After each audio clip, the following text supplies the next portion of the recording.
നമസ്കാരം മക്കളെ, നമുക്ക് പഠിക്കാം.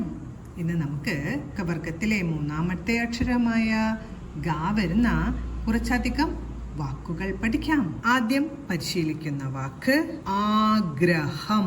ആഗ്രഹം. ഗ്ര. ഗായുടെ കൂടെ രായുടെ ശബ്ദത്തിനായി ഒരു ചിഹ്നം ചേർത്തു. ഗ്രഹം. ആഗ്രഹം. അടുത്തത് ഗ്രാമം.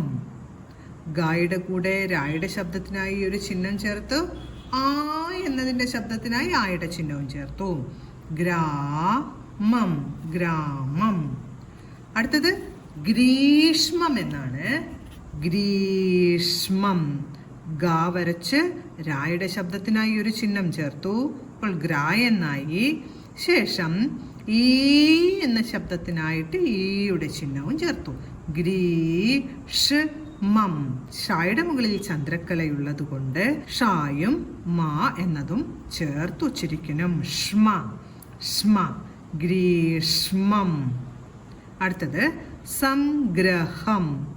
സംഗ്രഹം. സംഗ്രഹം. അടുത്തത് വിഗ്രഹം. വിഗ്രഹം. അടുത്ത വാക്ക് ഗണിതം. ഗണിതം. അടുത്തത് ഗതാഗതം. ഗതാഗതം. ഗതാഗതം. അടുത്ത വാക്ക് ഗവേഷണം. ഗവേഷണം. ഗവേഷണം. അടുത്ത വാക്ക് ഗവർണർ. ഗവർണർ. ഗവർണർ. അടുത്ത വാക്ക് നാഗം. നാഗം.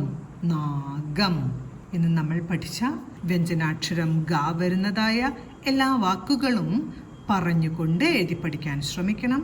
അടുത്ത ക്ലാസ്സിൽ കാണാം മക്കളെ. നമസ്കാരം.